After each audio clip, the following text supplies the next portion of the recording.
Hey guys, what's up? It's me, Thomas. Tonight we're back with another episode from Caddicarus, and tonight we got the Pitiful World of Pixar game. So yeah, Toy Story, I can't really think of any others. And yeah, I got a towel with me, sorry. I've been setting up a multi-monitor arm thing, but I'm having trouble with the middle, so until my dad gets back on Friday, I'm gonna have to work around with it. Anyway, so how about we just hop into the Pixar games and take a look back at them, huh? So hope you guys enjoy, and be sure to like, subscribe for more if you guys like it, and let's go.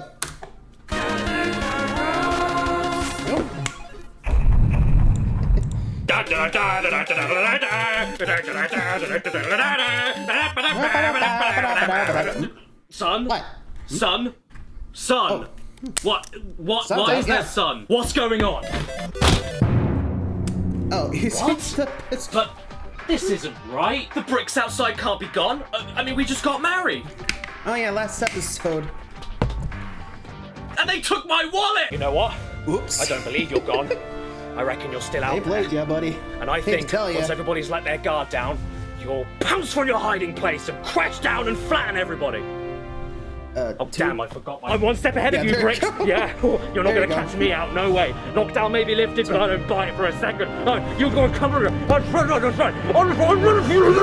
take a look at some Pixar. Pixar is a digital There you go. animated movie studio that was Wait, there you go, directed man. by Pete Docter and John Misconduct, and since the mid-80s has It not only works like produced that? groundbreaking work that would influence computer graphics and film for the rest of time, but has also crafted many a brilliant film at the same time, some of my favourites being Toy Story 2, The Incredibles, Brave, Coco, and Ratatouille. Pixar Ratatouille? is short for Pictures...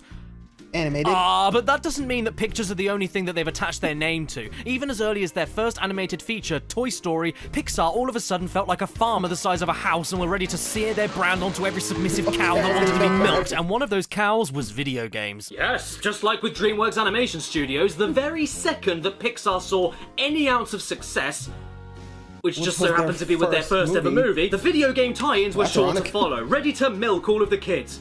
Actually, no, Ew. that sounds really Yeah, bad. don't do that milk to your kids, And huh? today I'm going to look at a load of them, a This will be metric butt ton of them. I'm not even kidding. Look, I've got like 23 of these. Look, I'm drowning in Yes. Pixar games. I don't know what. To be honest though, I have higher hopes for these games This going will be into fun. them than with DreamWorks, not only because Pixar Really? have a higher batting average of good films, but also a higher batting average of good games, at least from what I've played anyway. In the distant past on this channel, I've taken a look at 3 Pixar Bug's games, Life. and I thought they were all pretty great. A Bug's Life on PS1, despite what critics that probably don't wash say, I think is a great time. A played. stage-by-stage collectathon and enemy hunting game with decent visuals, decent controls, and incredible music. I mean, it's as good as one could expect from a game about sticky insects that stand in place and turn into an electric toothbrush. Even better, at the end of the game, you get to chase down and stop Kevin Spacey from touching everyone inappropriately. How about Toy Story Racer? Another great PS1 game and one of the most underrated kart races of all time, if you ask me. With some of the smartest and most unique track designs ever, mixing with bouncy controls that feel exactly like you're messing around with an RC car. And of course, there's my personal favourite, Story Toy Story 2, Buzz which is Lightyear to the basically if rescue. Mario 64 was thrown into the Toy Story universe with ingenious open levels to explore, tight responsive controls, badass power-ups, tricky challenges, amazing music, and a rapid-fire super laser. Also, Buzz looks like a bloody potato. To infinity and be. The other 19 games, though, I've never touched Never before. touched them. So let's touch them. And while we're talking about Toy Story, why don't we Racing? start off with the first ever Pixar game that was ever released, which is nowadays infamous for the weird as hell graphics, the uncanny environments, and really weird blocky gameplay. Yeah, I'm going there. This should be interesting. There's Toy Story on the Game Boy. Yes, remember this one? Toy Story 1? On the Game Boy? We can point and laugh at the SNES version all we want and mock the lack of Silicon graphics computers. but I thought it would be way funnier to play the most primitive video game from Pixar at the time that it was released.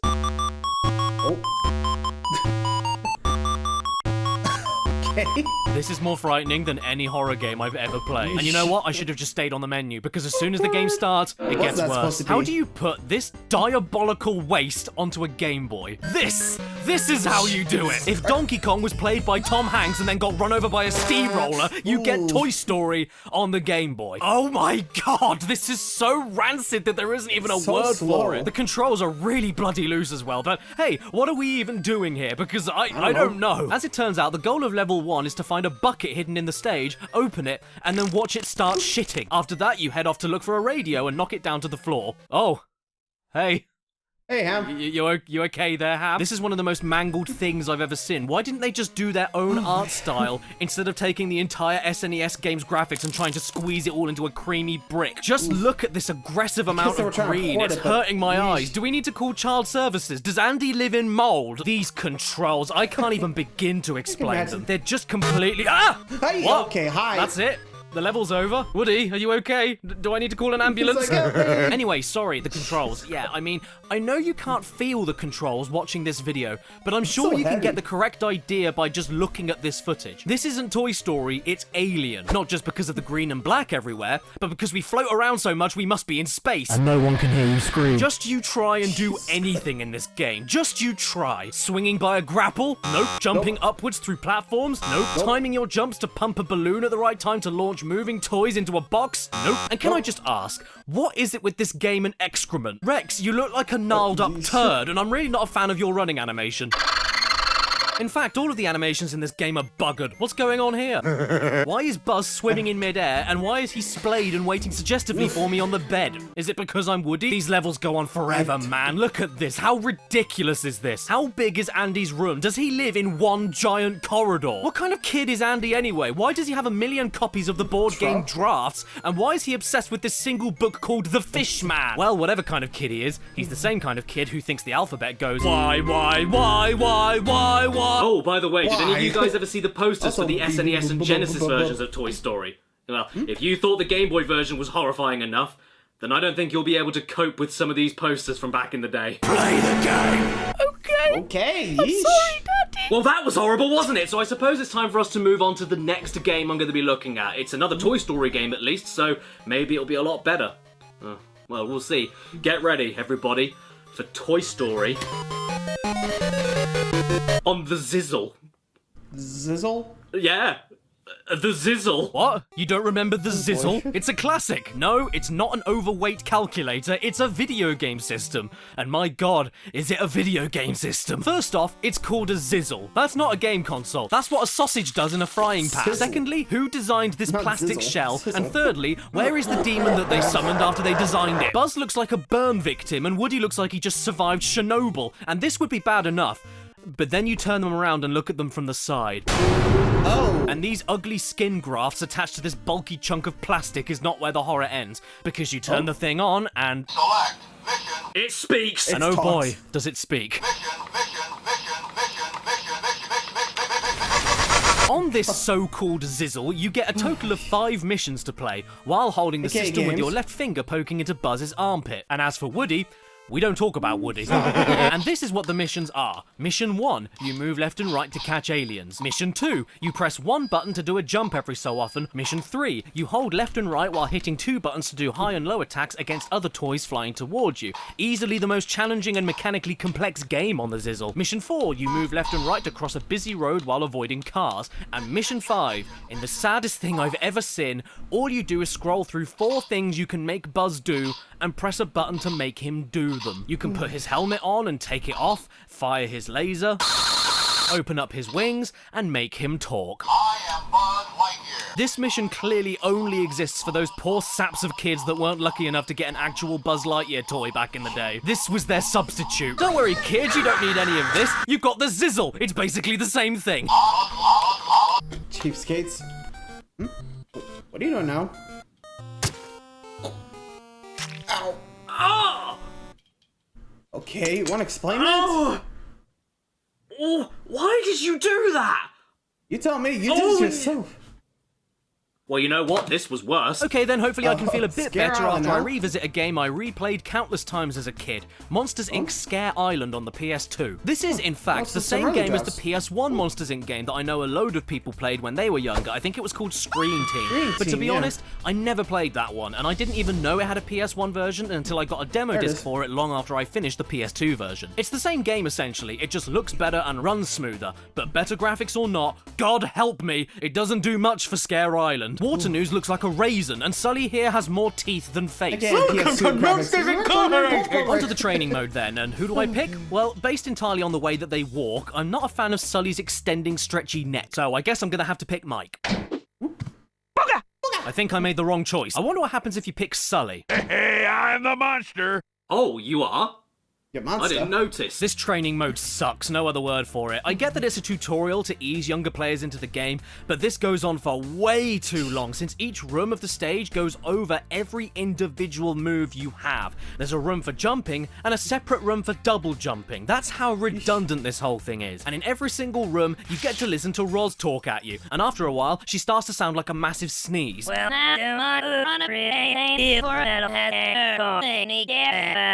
we get out of the training mode and into the actual stages, which are free roaming 3D environments with sub areas you need to unlock and edges you can't cross. The game itself is kind of like a Mario 64 collectathon mixed with Ape Escape, but for babies. You run and jump around, attack enemies, and collect this stuff called ooze in order to fill up a meter. After you've filled it up enough, you then go on the hunt to catch these robot children. Thank the Lord we're not hunting real children. And if they're the same color as the meter point that you filled up to with the ooze, you can adequately scare them. Scare enough of them and you clear the level. Well done. Unlike Ape Escape though, where searching for these escaping targets and catching them is fast-paced, reaction-heavy, there's usually platforming or puzzle solving to get around, and it takes one swipe to grab them afterwards as a nice payoff. Monsters Inc. instead just places the kids everywhere in not very difficult locations and then forces you into a button-mashing scaring game every single time you find one of these things. And the higher color level they are, the more button mashing you have to do. This gets immensely tiring insanely quickly. There's nothing fun about this, and not rewarding even slightly for finding these things in the first place, because you don't just get to pat yourself on the back and move on like in Ape Escape. You have to stop dead in your tracks and mug. To be fair though, it is funny once or twice to see some of the final scaring animations.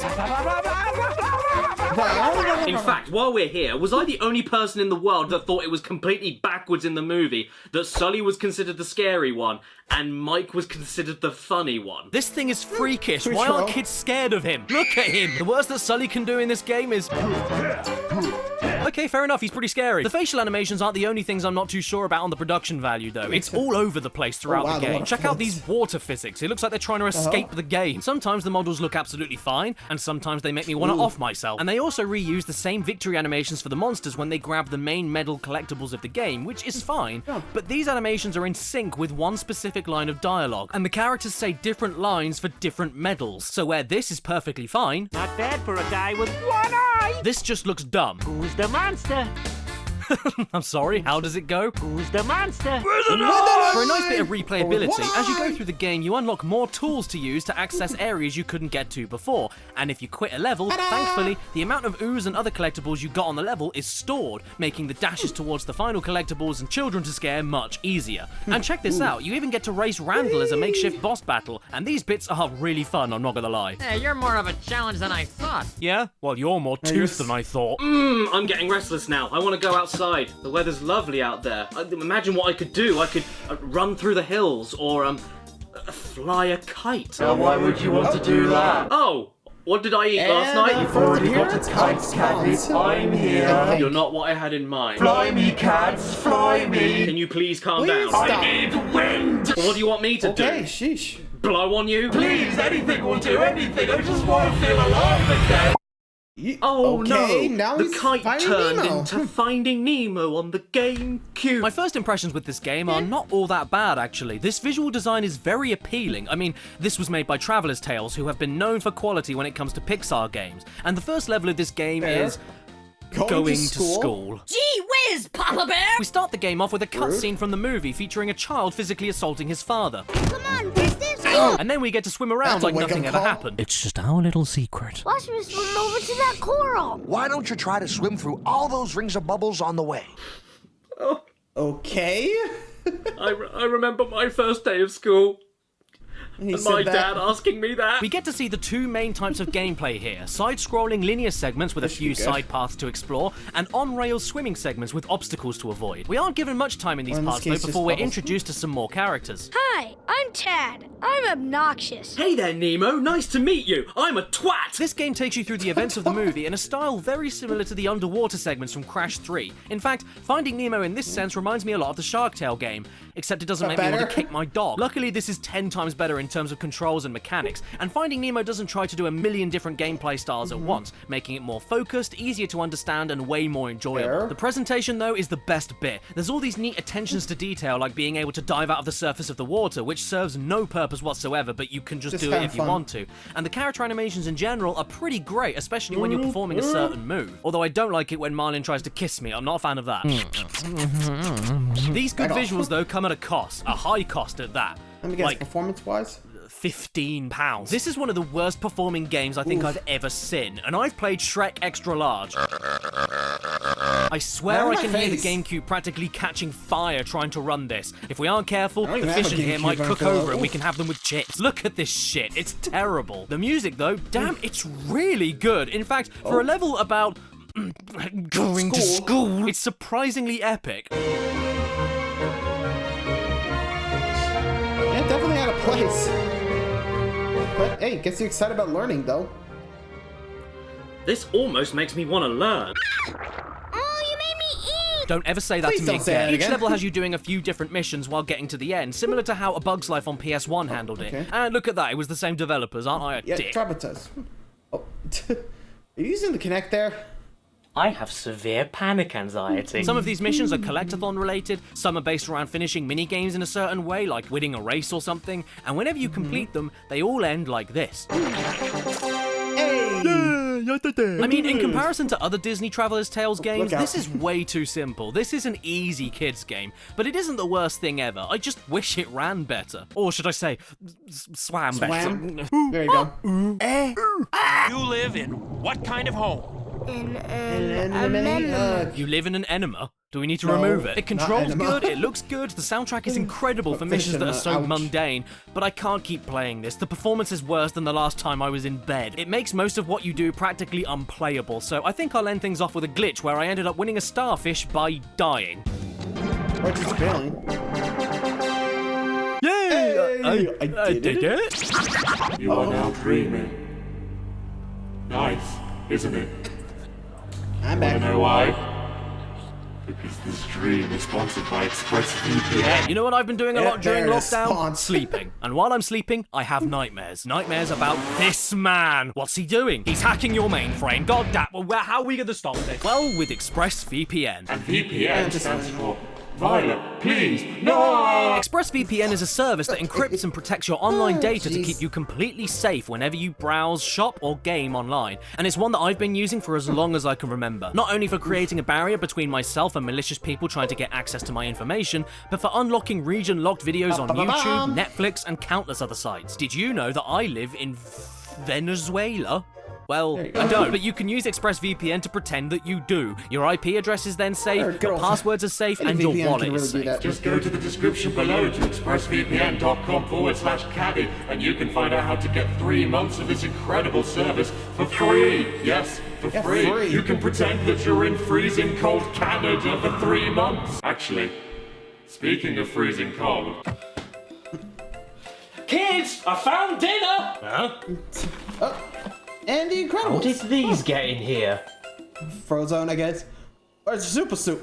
This here is The Incredibles on the Xbox and Game Boy Advance. 2 more games from my childhood, someone had to both say, of which were published "Where's by my Thick, Super Soup?" and games which I poured hours into. I was obsessed with them. In fact, I was also obsessed with the movie. I was 10 years old when it came out, and as a huge fan of Spider-Man, I hadn't seen a relatable superhero story told like this before. It captivated me. Do you remember Buddy? Yeah, that was me, but with a movie. And not a man shaped like a pizza slice. And when it comes to Incredibles games, let's start with the GBA version. I never actually owned this one until recently, because back in the day I borrowed it from my cousin multiple times and finished it over and over again while my sister had this Monsters Inc. game on GBA that I barely ever played. Was that any good? Please let me know in the comments, and I won't read them. The Incredibles on GBA is a 3D beat-em-up with 2D graphics that are pretty damn stylish, all things considered. But if you want to consider all things, you'll quickly notice how shallow, empty, repetitive, and bland this game is at its rotten little apple core. You have special moves, you can dash, you can jump attack, you have combos, but none of this means anything when your approach to every single situation is the same over and over again,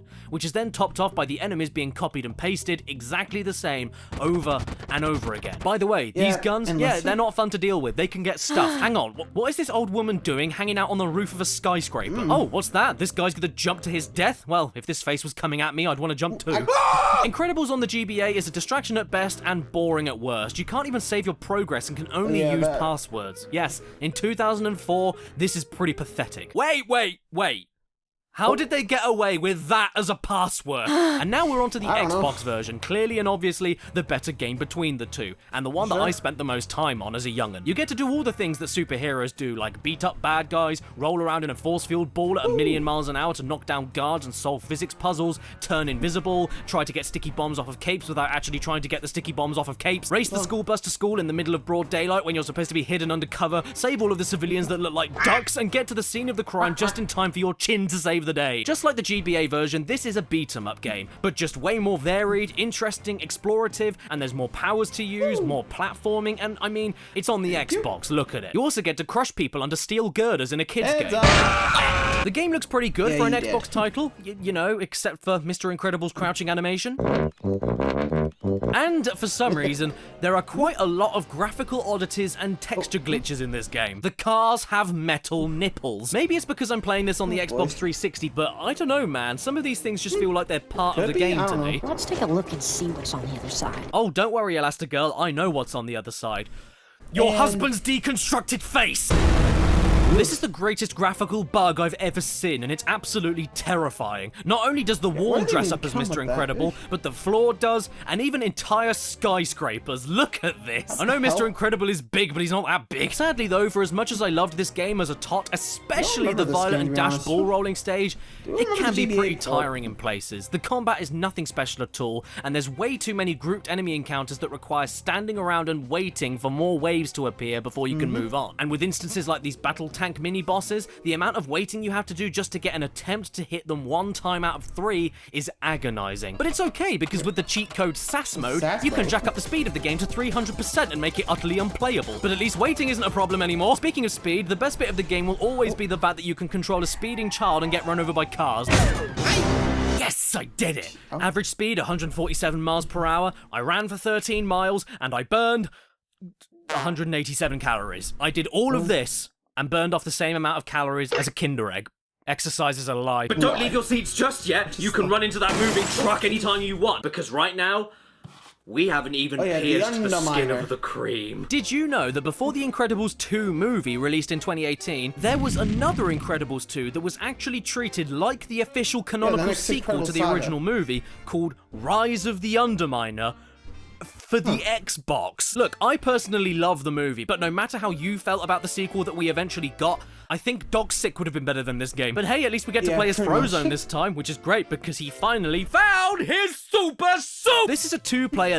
Yeah, to be fair, I don't think they ever really explain, like, what happened with the Underminer. Like, if you didn't play this game and just watch Incredibles 2, you'd be like, what the hell? What happened to the Underminer? Did I miss something? Yeesh. That'd be just out of nowhere, isn't it? Anyway, moving on.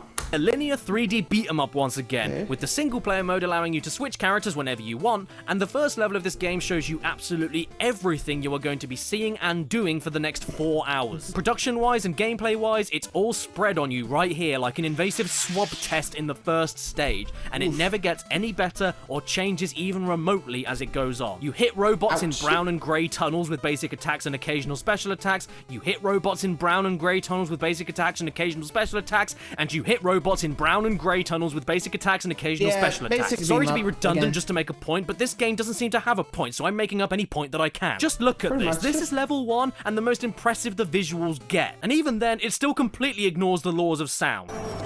It's raining boulders. Keep moving. You know what I'm gonna do? Cars, not boulders. I'm gonna apologize to Crash of the Titans. Oh, hello. I'm sorry.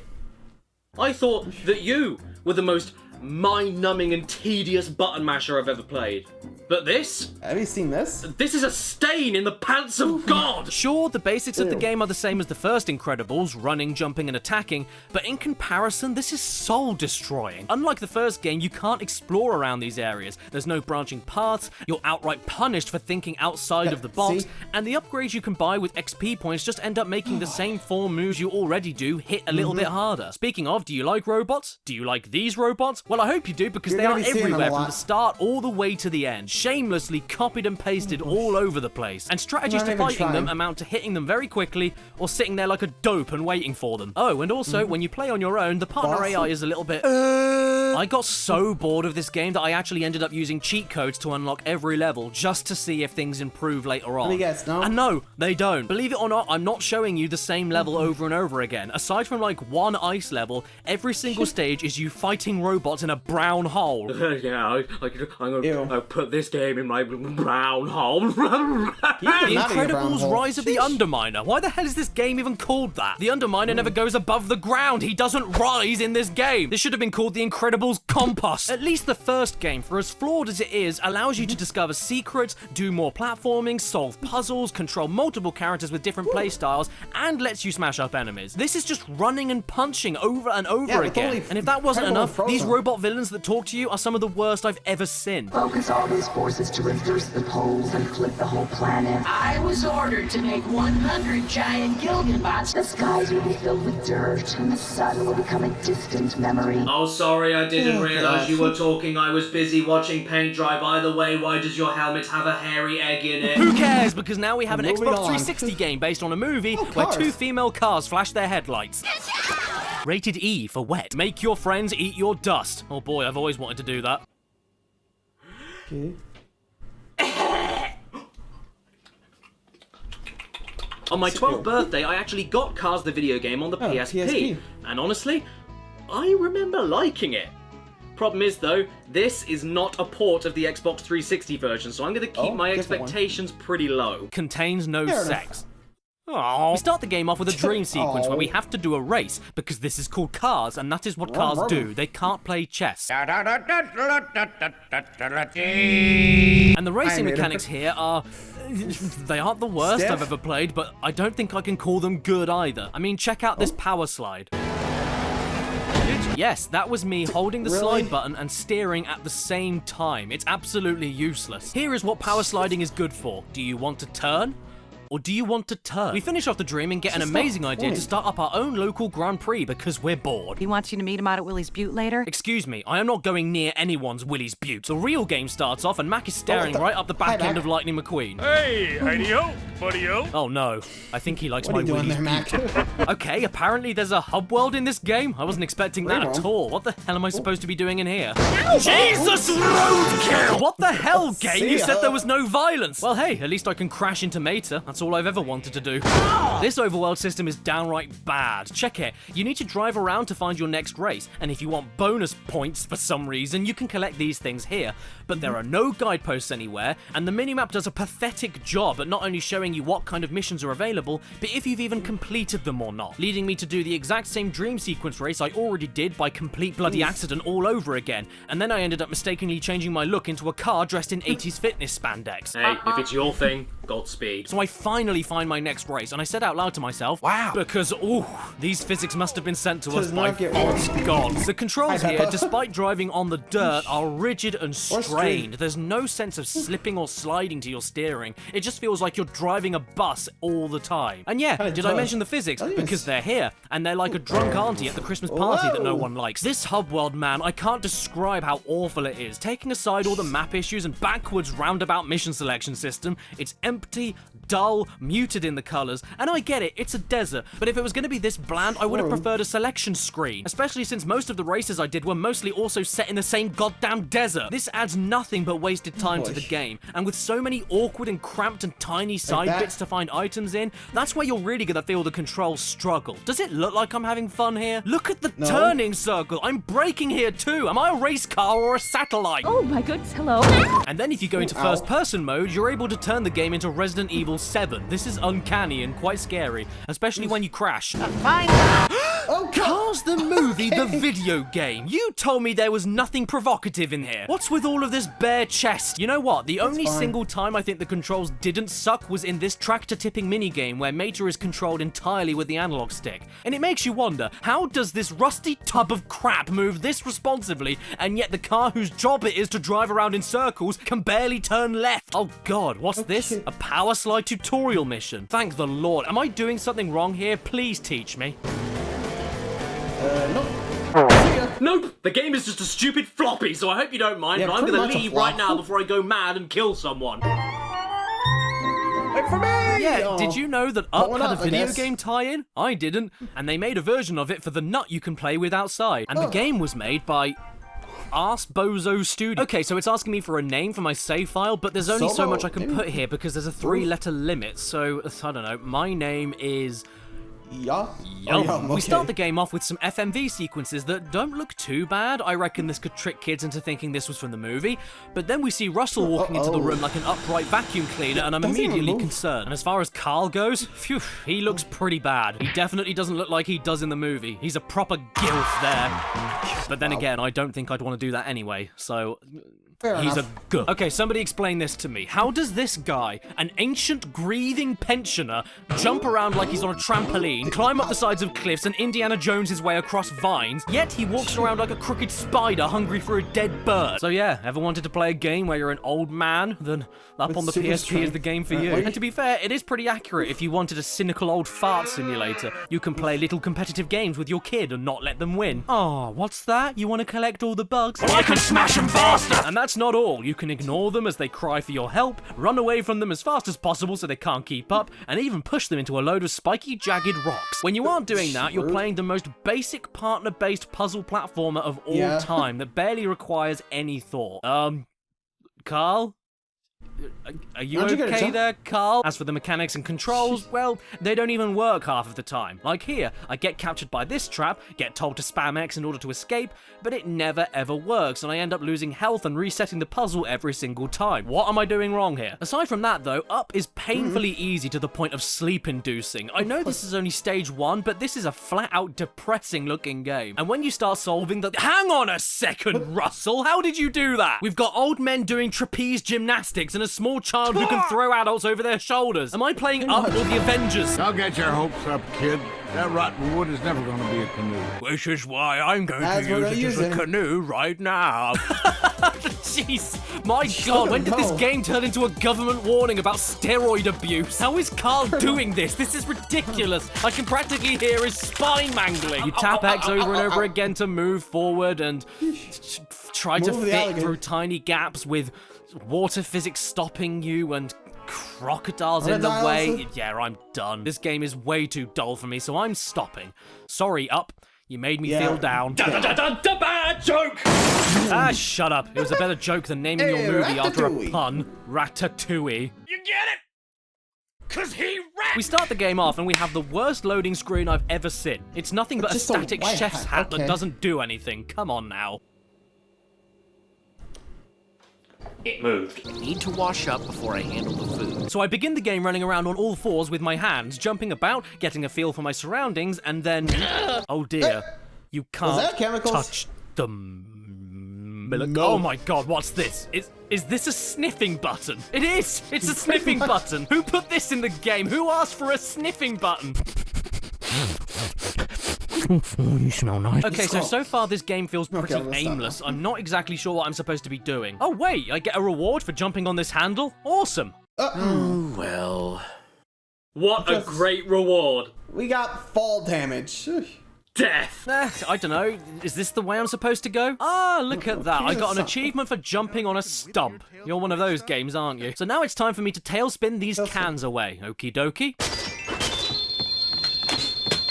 The sound design isn't the only problem I have with the presentation, though. What is going on with the floor here? It looks like the floor textures load as Remy runs towards them. Is this texture pop-in that follows your feet? I've got to carry on, though, so let's just do that. I'm being shown how to carry and place items now. That's pretty neat. The peppers explode. Where the hell am I? What kind of illegal weapon smuggling is this woman up to? Why do her slippers look like Christmas ham? And why does Remy look like Oliver Twist? Please, sir, I want some more. What do you think that jumping on jets of water sounds like? Probably. No, you're wrong! It sounds like this. Not to mention, this is not a very polished platformer we have. I got stuck on grates all the time while climbing them, and oh my God, what is going on here? I'm not a rat anymore. I'm a hybrid between a slug and a sausage. I think I'm gonna be sick. Way over here! Okay, you know what? Okay, I'm convinced how the now. window This not old break? bag has some kind of gang operation running. A rat this size heading towards a window that fast would break it, which must mean this is bulletproof glass. Why does she need it? Christ almighty, that's why! She's a murderer! She sells exploding peppers on the black market and buries snitches in her garden! This farm kingpin needs to be locked up! How am I so close to this woman's legs that I'm practically looking up her skirt, yet I'm not dying? And pray tell, why do I activate a mousetrap right here and brush it off like, I'm okay? But then the second a tiny speck of loose gravel gets in my way, I trip over and fall flat on my face. Oh, that's reminded me. After I'm done with playing this game, I've got a great place we can go and get lunch. Nah, don't worry, you'll love it. Yeah, I've booked a table at Cafe Rat! After this tutorial segment, we then end up on the main game as we search around the city streets of Paris and collect a certain amount of items by jumping around in order to go back to earlier areas and unlock mini-games to complete, and therefore progress through the game. You know what other game works like this? Yes, Shrek's Treasure Hunt on PS1, but now, instead of being a stinky ogre, you're a stinky rat. The mini-games you have to work with are things like running around a spinning cylinder in the sky trying not to plummet to the earth, or running away on a turntable away from mechanical clumps of knives slicing vegetables at 1,000,000 miles an hour, so yeah, nothing too traumatizing for kids, but then again, maybe Remy deserves it. Great! He's a bit of a psychopath. There's my restaurant! That there was the voice of the ghost of Chef Gusteau, your guide through the city streets, and this game will make you remember that, because some genius in the dev team decided that he should repeat every single line of tutorial dialogue for every area and item you walk by, each and every time you load in and out of a minigame. The compass can tell you where to find a mission marker. Something more annoying to me than that, though, is the fact that the game itself, when you're just running and jumping around the area, isn't too awful, but it's completely mauled by tiny flaws that all group together into a nest of regret. It's little things like being able to climb up pipes being a mechanic, but not every single pipe, and things like balancing on tiny platforms with the action button giving you no indication it even worked until you actually land on it. It's not like in something like Sly Cooper where there's a little twirl or grapple animation after you press the button letting you know that everything is about to connect. You only know if your button press worked in Ratatouille if you land on the thing or fall straight through it. There's no clear timing and the actions are incredibly unresponsive. You just gotta mash the action button and hope that you land on the thing. And that's not fun. It's funny. Collect enough of these items and you'll be able to open a tall mission. Oh, cool. Thanks for letting me know. Collect enough of these items and you'll be able to open a tall mission. Yeah, don't worry. I heard you the first time. Collect enough of these items and you'll be able to... Are you going to say that every time I pick up a couple of these things? Collect enough of these items. There's 100 of them! Who programmed this? Is this necessary? No, it's not. Ah, well, at least we can all agree that that is a good smelling place. One game you just want to I learned my lesson about buying bad Pixar games and decided to pick up Cars 2 on the Xbox 360. Fantastic. Wheel good fun.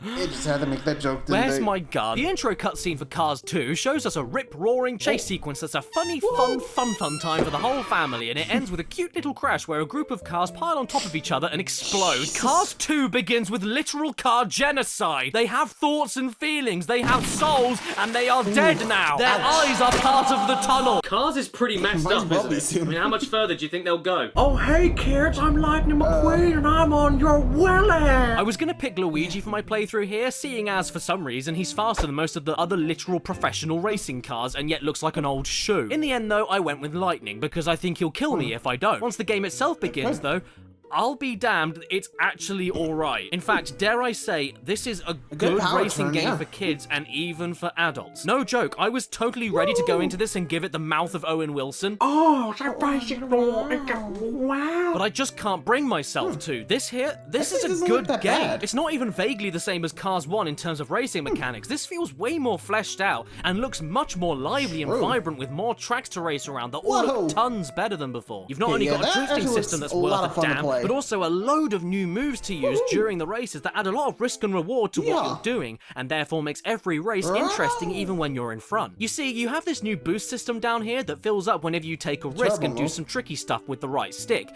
You can flick up to drive up on 2 wheels and make your steering very limited, flick back to drive in reverse and swap the left and right controls around, and tap A to jump up and over different obstacles and even jump off of ramps to reach shortcuts. Much like in Sonic All-Stars Racing, you can even do stunts in mid-air by flicking the right stick. quick. If you can keep a good streak of these going without using one of the 3 mini boosts you can save up, once you get your 4th mini boost, you can then activate a massive boost, which lasts for ages, goes really quickly, and knocks out any other racer around you. You can even get more boost fuel by doing certain stunts through certain highlighted routes, and you can interrupt other racers doing their own stunts by smashing the right stick left and right while driving on the floor. Jeez, but wait, that's not all! You strap! Because you also get races that allow you to use items and power-ups, missiles, oil slicks, and bloody machine guns. What happened here? Cars 2, of all things, arguably one of the worst 3D animated movies ever made, ended up with a good game. I'm sorry, News of the World, you earned that pun. That pun is correct. Recycling? Nope, we're keeping it. No! This really surprised me, so well done, Cars 2. Good. Which is something I never thought I'd ever say. Warning, high-level weapon in play. No. Okay, great. So what do we have next? I don't know. What do you got? Another Cars game. Cars 3? It takes more than speed to become the ultimate racer. It also takes crack. So this game is the most modern that we have today. It's on the PS4 and starts with a TV show called Chicks Picks with Chick Hicks Dicks, where we get called out live on air to challenge another race car. And so, because we're live, we've got to accept it, otherwise we'll look like a puss. So naturally, in order for us to win against this guy, I'm gonna pick Guido. And I kid you not, Cars 3 is the same game as Cars 2, but just better. How is Cars, of all the Pixar franchises, doing this? It's almost like these bad movies about multiple cars were made as an excuse only to make merchandise.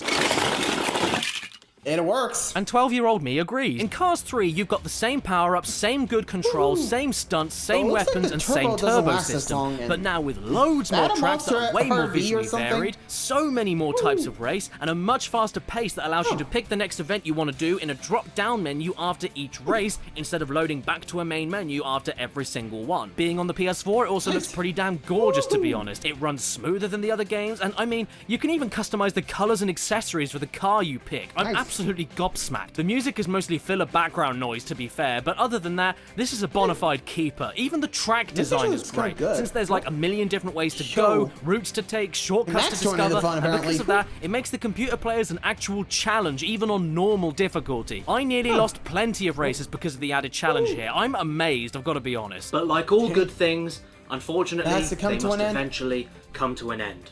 So let's just move away from Cars for one goddamn second, and instead take a look at Wall-E on the Xbox 360. I'm just kidding, it's Cars again. Oh look, it's more cars, they drive along and go... But now it's all about Mater, so it sounds more like...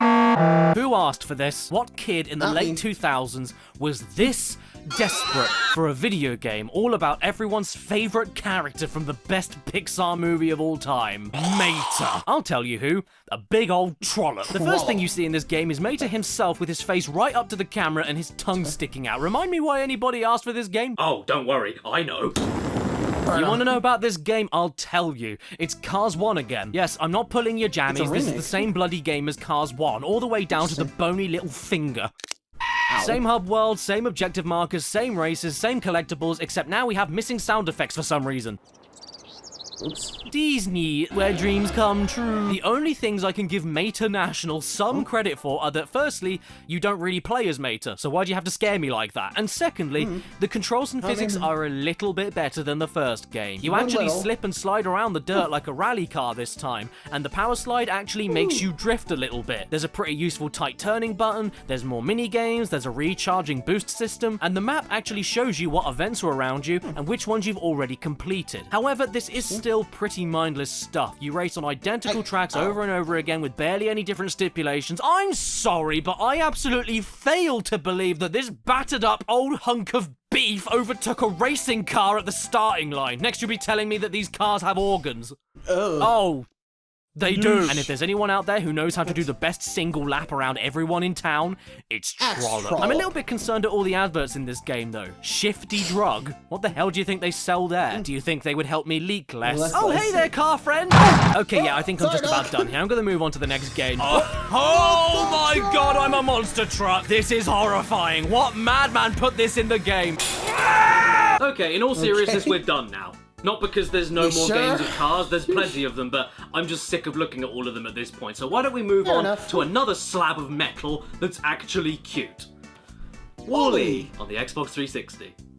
with some holographic. Well, yeah, it's supposed to be WALL-E. The holographic sleeve on this thing is completely borked. Just look at this, though. It's like WALL-E exists everywhere and nowhere at the same time. Anyway, we start the game off with a lovely little cutscene, and then I got an achievement already for watching a cutscene. I haven't done anything yet. That has got to be one of the most pitiful participation achievements of all time. And I got one for pressing the left trigger in B-Movie. Oh no, watch out. Rex. What are you doing here? You're in the wrong game. Did you try and escape the Zizzle? So far, this is looking like a pretty substandard platformer, huzzah. But at least I can say that the controls are stupidly fun here. Not only can you roll up into a cube every time you jump and then hold the jump button to stay in cube form, which is a brilliant way to get around, especially downhill, and feels very, very fun to pull off. But you can also carry things and throw them with very snappy controls, and you get to carry 3 things at once. Oh. Jesus Christ, Wall! Did you destroy the Earth? Was this your fault? What we have here, at least from what I played, was a linear puzzle and physics platforming game. And to be fair, it's pretty damn fun for a kid's game. Not only because the puzzles are pretty fun, but because WALL-E is an adorable little nugget to control around. I have to mention this roll again. I can't describe how zippy and smooth this is to pull off. But that's not all we have. The platforming isn't too bad either, and there's a nice balance between exploration to find batteries and puzzle solving with grabbing the correct kind of object and throwing it into the correct place to make things happen at the correct time. Only problem is, yeah, the camera is not very good at all. Oh, stop looking at me like that, where's Wally? It's your game that we're playing. Oh God, I've angered him. No, I'm sorry, Wally, please don't look at me like that. Don't shake, don't give me another chance. I do kind of like the visuals here, though. It captures that sheer desolation and sprawling urban jungle atmosphere perfectly, even to the point of the dystopian nightmare consumerist pristine spaceship aesthetic being nailed later on. And if you like the movie, the amount of Easter eggs and details are off the chain. I loved seeing the broken road signs named after the evil corporation By and Large, and when the autosave came up and told me that it was sponsored by By and Large, I giggled a bit. You even get to play as Eve in her own unique sections sometimes. You've got on-rails tunnel flying while you blow things up with lasers, and open-world flying scavenger hunts. And much like with Willy, these bits control great as well. Just look at how responsive the controls are, even on a slippy surface. Wherever you point the stick, you turn. No delay, no slow turning, the weight feels right. I can do donuts, and it's these controls alone that make the whole game pretty damn good to play. My favorite bit though was here on the loading screen, where it was moving along quite nicely, and then froze for a second, so then when it came back to life, it had to quickly catch up with itself, like, whoop! Good day, sir. I'm Michael Factory, and I'm here to sell you a door. I have a door. You knocked on it. There. Oh, yeah. Have a DS game instead. Yes? Oh! Ratatouille again. Ratatouille! Yes, everyone, the game based on the movie plus the dump truckload of ports wasn't enough for the sweet little rodent. He also felt like he needed an exclusive side game for the Nintendo DS. Oh no, is the whole game gonna look like this? Yes, yes it is. This is just horrendous. This looks like shovelware, not a Disney Pixar branded game. This is worse than a Ratatouille toddler's coloring book. And all of the characters' noses look like sacks. In fact, I was so distracted by the ugliness of this thing that I actually have no idea what's going on. I clicked on a new game file, I get given a loading screen, and then there's a mini game. No backstory, no instructions. What am I doing? Am I sticking the same ingredients together to make a good soup? But Remy is giving me the ingredients himself. Why can't he just wait for all the same ingredients to come up and then give them to me all at once? Who cares? I figured it out at least, and I think I'm doing pretty well. Maybe not. Okay, so after restarting the entire game to see if I missed something, it turns out that this itsy bitsy teeny weeny not obviously at all-y question marky was the only way to figure out the basics of each minigame you'll be doing here, so thanks for making it skippable. Couldn't you just put the instructions up here? It turns out that after you make a lump of dump, you just tap the screen to grab it with your fork, so that's good. On to the next minigame immediately. What? No bridge? No story? No main game? No. This is a minigame set that is only a minigame set. We're now slicing things with the stylus and... What is this, Cookie Mama? That's it. And then we're cooking things without moving any of the cookware. I'm sorry, what is this game? Why is it a game? What's the point of anything that I'm doing here? For 2 screens and touchscreen capability, this is one of the most restrictive and shallow games I've ever played. There's nothing here. You just jump from minigame to minigame with no scoring system, no linking segments, no rewards. You just touch things a few times while staring at this thing that looks like Thomas the Rat Engine. I mean, cooking games on DS go together like bread and butter, right? It's touchscreen. It couldn't possibly be that difficult to make an engaging game, could it? Cooking Mama did this pretty well. See? Hell, there's even more complexity, variety, and content on the Mario 64 DS mini-games, and they weren't even the standalone game. Peppa Pig on the DS offers you more than this. Peppa pricking Pig. So all I've got to say to you, game, is rat-a-ta-ta-ta-ta-ta-ta-ta-ta. Hey, are you feeling brave? Just ta-ta-ta-ta-ta. Oh. Well, that's good, because I have a rifle. So by playing this game, I must ask, am I brave or stupid? Well, I can tell you one thing at least. I've seen this bloody lamp bouncing on this bloody letter so many times now that I want it to fall through the floor. Brave is a linear platforming beat-em-up game that... Merida! Whoa, what happened to you? When did that dead cat get on your head? And despite how middle of the road it is, I think this is the best Pixar game I've played for this video so far. It's got elements of a twin-stick shooter for your fast-draw bow and arrow mixed in with basic combos and upgradable moves. And you can even unlock new moves to use like dodge rolling and different aerial attacks. Combine that with a few puzzles here and there and different elements for your weapons to switch between to take advantage of enemy weaknesses and level obstacles. And I genuinely am not fooling around when I say this is a really damn good kids game, and I think you should... Ooh, this game has Kinect on it!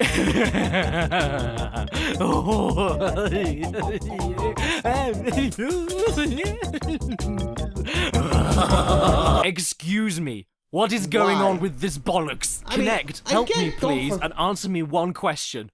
Why don't you work? Brave on the Xbox 360 allows you to head to an archery range with the Kinect, and precision aiming a bow and arrow with dated and terrible body sensor motion controls goes just as well as you'd expect it to. If it doesn't register your aiming hand and where it's pointing, it doesn't register your drawing hand, and if you somehow manage to get that all working, letting go of the arrow is another thing entirely. What am I doing wrong here? Hit the thing, Brave! Hit the thing! You get 3 games to pick from here. Who cares? Piss off and leave me alone to cry. It doesn't matter because they're all the damn same anyway, at least when I'm even able to aim at the damn menu commands and make them go. When something even as simple as menu navigation doesn't work and screws you up, you know the rest of the game isn't gonna work out for you. Brave as a kid's game itself is pretty damn good, but the Kinect add-on is the tambourine player of the school band. It's irritating, nobody wants it, nobody likes it, and even if you get it working, you end up wanting to kick it in the face. Now, I've also heard through the grapevine that there's actually a Toy Story Kinect game somewhere out there, but I don't have that, so I suppose I'll save it for another video. Won't I, Kinect? Yeah, we'll cover that day You scamp! Anyway, while we're on the subject of Toy Story, here is Buzz Lightyear Star Command on the PS1. Oh yeah, the animation series. Merida looks like cup noodles. Before we get into the game, can I just say one thing? I never watched this show, but the movie Buzz Lightyear Star Command, as far as a cheap spin-off goes, I really like. It's pretty funny, actually. Target the planet of widows and orphans! You fiend! There he is! I knew that would get him. And appropriately, the video game tie-in is also making me laugh, but not in the right way. We pick our first mission and get treated to a phone call, which I honestly zoned out from because this dude just kept saying the same words over and over again. Getaway spot, getaway spot, getaway spot, getaway spot, getaway spot. I think I'm going to the getaway spot. Oh look, it's a scene from the show. That's pretty cool at least. Lightyear could handle this one in hypersleep. Ooh, bye. So Star Command on the PS1 is a corridor running and gunning game, and when I say that, I mean that's all you do. You run, jump, and gun with floaty as heck controls and one of the worst camera systems I've ever seen that can't be controlled. But there are a few other things you can do. You can collect hidden little green men for extra bonuses, you can pick up and collect credits to buy new upgrades and weapons throughout the level, and you can strafe left and right. But what is this? It's good to know that I'm now playing the video game adaptation of Disney on Ice. You've also got to fight bosses and arrest them. But I don't think there's much point arresting a dead body on fire. That's not all though, because what is this? Why, it's a time limit, because this is also a racing game too. Yes, in order to get to the boss of each level, you need to reach its getaway spot before the time runs out, or beat them to the hideout to knock off a portion of their health with this thing that looks like a blue toilet brush. And this is great whenever you find a shortcut portal or jet board, but terrible for looking around for collectibles and grabbing them. Not just the aliens, but the credits too, which you need to grab to buy the weapons you need to even damage the boss in the first place when you get there. And after all of this, the bosses usually amount to...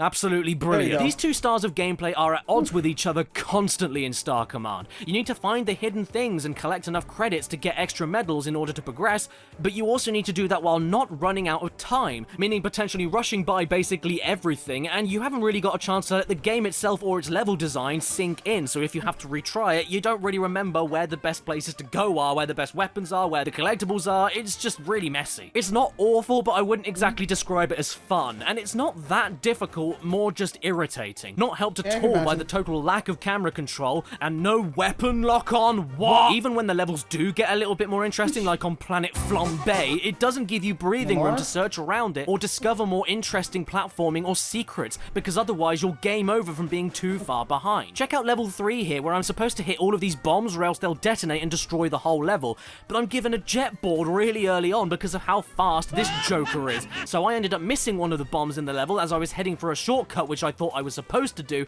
but nah, because I missed that bomb which was on the corner of the screen, game over. All because Star Command can't make up its mind on what kind of game it wants to be. And when I finally did perform everything correct on this level, I accidentally activated a power-up for Booster, who looks like a giant beat, to come down and smash everything, causing the bad guy to get ahead of me, which means that the level itself never pauses, which means if my countdown clock was running, I might have lost the level right there, completely out of my control. Why does Buzz have a gun anyway? He uses a laser in the movie, and he has one on his arm. Where is it here? And why does he sound like Joe Swanson? Stop right there, Creepazoid. So why don't we end this marathon off with a quick look at Toy Story 3 on the 360, which, by all accounts, is one of the best Pixar games ever made. What? Yes, Woody, I know. I couldn't believe it either. It opens up with this fantastic intro stage, playing like a mix of Crash Bandicoot-styled animal riding, Uncharted-style platforming, and Red Dead Redemption 2 train hijacking as we brutally murder a load of aliens by throwing them onto the metal tracks at 90 miles an hour. We also put a load of cows onto a catapult because they're old and I can't milk them anymore. By the way, guys, I also thought Woody was supposed to be all floppy, so whenever he runs into a wooden door, why does it sound like... After this segment, you're thrown into the hub world of sorts, and this isn't any old hub world where you just pick levels. It's a massive level in and of itself, set in an old western town that you are the sheriff of, with a million pieces of clothing to collect for your villagers, loads of treasures to find, tons of areas and side pockets to explore, gold coins to mine so you can buy more toys to help you collect more stuff hiding out of your range and unlock more mini-games and different characters to control, and residents to help you so that you can unlock more stuff in order to customize the buildings and build more things to play with in the town itself. You also get to toe punt all of the orphans. Seriously, what is it with kids games and being able to assault other kids? And look, you're even told specifically how to drop kick all of the children. What is wrong with this game? And can I order more copies of it? Oh, looky here, it's Stinky Winky Poo Pants Pete. This is for all the trouble you gave me in Toy Story 2, you bastard. Okay, so Bullseye was an amazing thing to purchase this early on in the game. Wanna know why? He runs and jumps really fast around the town, he can activate specific minigames only he can do, which are very fun and give you a good layout of the land around you, and more importantly, he helped me find a townsperson stuck in a well. Oh, okay, well, we beat the mission of finding the guy by just looking at him. Hey man, I was told to come down here to find you, not get you out. But I suppose you look happy enough down there on your own anyway. This mode here properly makes you feel like a kid again, playing with the biggest box of toys you can imagine. It's so much fun. And that's just the sandbox portion. The main story missions are alright too, except for Demon Baby Half-Face over here. I don't think this is anywhere near as creative or replayable as Toy Story 2 on the PS1, and your movement options are much more limited, but for a game following the events of a movie and taking a few liberties on the side, Toy Story 3 pleases both those looking to go through a varied and satisfying action platforming adventure, and those looking to just take it easy with nice music and throw prospectors into shop windows, so that you can give them a new haircut and make them leave looking like an angry jellyfish. For as unimaginative as what I'm about to say is, I truly believe it. This is like the ultimate toy box game. I would have loved this game as a kid, but now I'm an adult and completely miserable, so I'm gonna stop. At least I can do the one thing I've been desperate to do since the movie came out, and smack Lotso in his stupid face. And with that, this long Pixar journey has finally come to an end. What a ride it's been. Yeah, no kidding. Just like something you'd find at feel like there's gonna be one Disneyland. I really do mean that though, because where most of the DreamWorks games I played were down there, The Pixar games I played were all over the place, up, down, and all around. Some were great, some were terrible, all in the same breath. And because of this flip-flopping quality, I can completely understand why they don't focus on movie tie-in games anymore. In fact, the most recent Pixar game I got was Lego Incredibles, and that was a really good one. Not just as a Lego game, but as a multiplayer action platforming game with puzzles to solve and lots of different things to do, and as a Pixar fan service game. So I think it's safe to conclude here and now that as a whole, I've been pleasantly surprised by a few places with Pixar games. It's been bad. My god, has it been bad. Most of this stuff I wouldn't recommend you touching with a 30-foot long pole, but I don't feel as exhausted here as I did with all of the DreamWorks games I looked at in another video, much like how I feel about each of the studio's movies themselves. Well, see you later, everybody. I've got to head out now because I've got Merida's hair in a cup for dinner, and I don't want to watch another DreamWorks or Pixar film ever again. So, what other companies can I rely on for 3D cartoons? Illumination. Oh boy. The Minions. Oh, Jesus. Wait, there's a Minions game? Subscribe and hit that bell. Follow me on Instagram and Twitter. And where's my dinner? Special thanks to my I'll get your roll. Anyway, there you go. We are done with the Pixar games. Whew. Man, I gotta say, sometimes these things just go very, very long. So, I hope you guys enjoyed it. Until next time, like, subscribe for more. I'll see you guys around for the next one. Good night, everybody.